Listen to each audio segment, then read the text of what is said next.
আসসালামু আলাইকুম। আশা করি সবাই ভালো আছেন এবং পিছনের ক্লাসগুলো খুব ভালো করে প্র্যাকটিস করেছেন। তো আজকে আমরা আরও একটা গুরুত্বপূর্ণ বিষয় নিয়ে আলোচনা করব, যেটার নাম হচ্ছে ফাংশন। আসলে ফাংশন খুবই গুরুত্বপূর্ণ একটা জিনিস।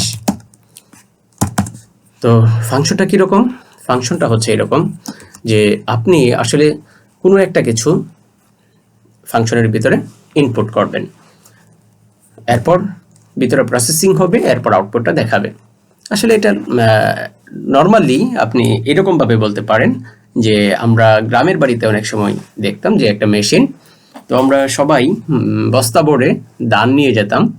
এরপর কি করতাম যে ধানটা ঢালার পর তখন মেশিন স্টার্ট দিলে তখন এটা কি করতো, মেশিনের ভেতরে এটা প্রসেস করতো এক দিক দিয়ে, যে বিশেষ করে চালটা আছে, চাল বের হয়ে যেত, আর একদিক দিয়ে যেটার কুড়া আছে এটা বের হয়ে যেত। যাই হোক, আপনার এলাকায় এটার ভিন্ন ভিন্ন নাম হতে পারে। হাওয়ার তাহলে ওই মেশিনটার ধান যে ভাঙানো আছে, ওইটার যে মেশিনটা আছে, ওই মেশিনটা কেবলমাত্র ধানই ভাঙতে পারে। আবার যেটা দিয়ে মরিচ ভাঙানো হয়, তখন ওই মেশিনের মধ্যে কেবলমাত্র মরিচগুলি দিলে ওই মরিচটাকে সে প্রসেস করে সে কি করে একদম গুঁড়া আকারে বের করে দেয়। ঠিক এরকম তো আমরা কি করি যে ওই মেশিনের ভিতর কোনো একটা কিছু দিতে হয়, এরপর ওইটা গোড়া হয়, তাই না? অর্থাৎ ধান ভাঙানোর মেশিনে ধান দিতে হয়, এরপর কিন্তু ধান আসবে, এছাড়া আসবে না। সো আমরা এই মেশিনটাই তৈরি করব আজকে, এই ফাংশন। অর্থাৎ এইখানে একটা মেশিনের মতো আমরা একটা কিছু বানাবো, যে একটা কাজ অল টাইম করতে থাকবে, অন্য একটা কাজ দিলে হবে না। তাকে যে উদ্দেশ্যে বানানো হয়েছে কেবলমাত্র ওই উদ্দেশ্যেই বানানো লাগবে, মানে কাজ করানো লাগবে। এরপর কেন আমরা এটা বানাই? যেমন আমার 100 মণ ধান আছে, তাই না?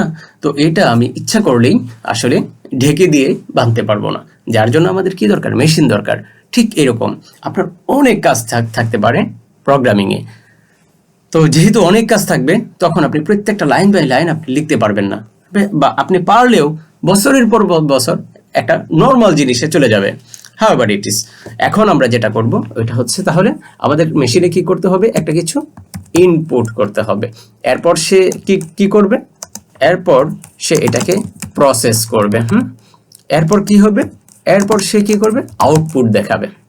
এই এই হচ্ছে আমাদের মেইন জিনিস। তাহলে ফাংশন আমরা কিভাবে লিখতে পারি?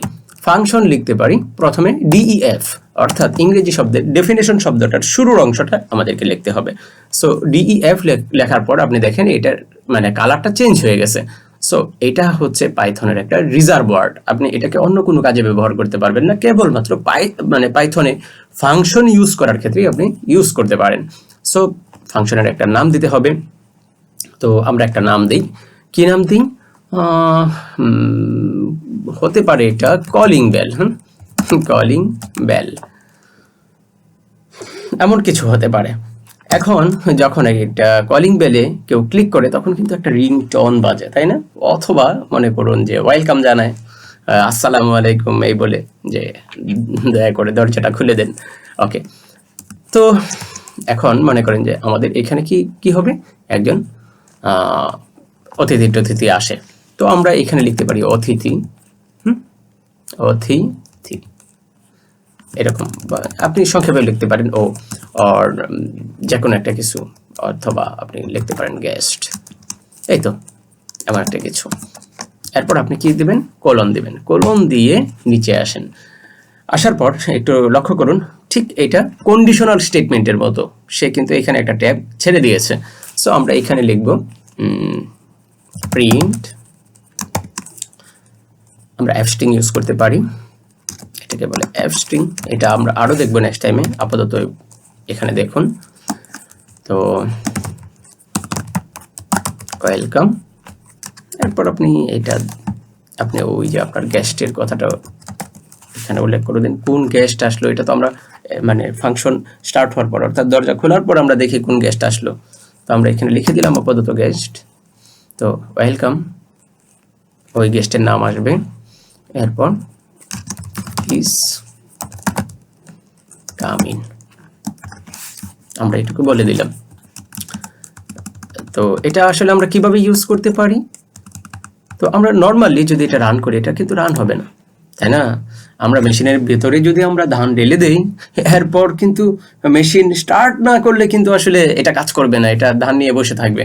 ওকে, তো এখন আমাদের এই মেশিনটাকে চালাতে হবে। কিভাবে চালানো যায়? জাস্ট এটাকে আমরা লিখবো, কলিং বেল লিখে ফেলি। লেখার পর আমরা জাস্ট এখানে ফার্স্ট ব্র্যাকেট দিয়ে দিব।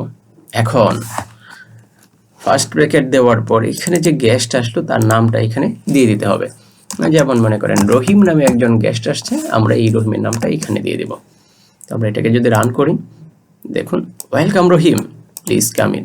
দেখেন না, এইখানে কিন্তু আপনার এই যে ওয়েলকাম কথাটা বা প্লিজ কাম ইন কথাটা আপনাকে আর কখনোই লিখতে হবে না। আপনার যখন এই কথাটা লেখার প্রয়োজন হবে, আপনি কাকে ডাক দিবেন? কলিং বেলকে ডাক দিবেন, ফাংশনকে কল করবেন জাস্ট। এরপর মনে করেন যে করিম নামে কেউ একজন আসলো, সে জাস্ট এই যে নামটা বলে দিলেই তাকে ওয়েলকাম করবে। দেখুন এরকম যদি আপনার আরও কেউ আসে,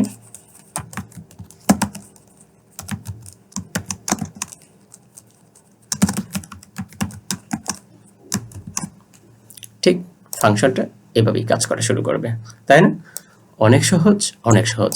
জাস্ট আপনি এইটুকু প্র্যাকটিস করেন, আশা করি আপনার জন্য পাইথন অনেক সহজ হয়ে যাবে এবং আপনি খুব সহজেই অনেক কিছু করতে পারবেন। তো কেমন লাগলো ক্লাসটা অবশ্যই কমেন্টে জানাবেন, এবং সাবস্ক্রাইব যদি এখনও না করে থাকেন, প্লিজ রিকোয়েস্ট করতেছি সাবস্ক্রাইব করে ফেলুন। Thank you so much.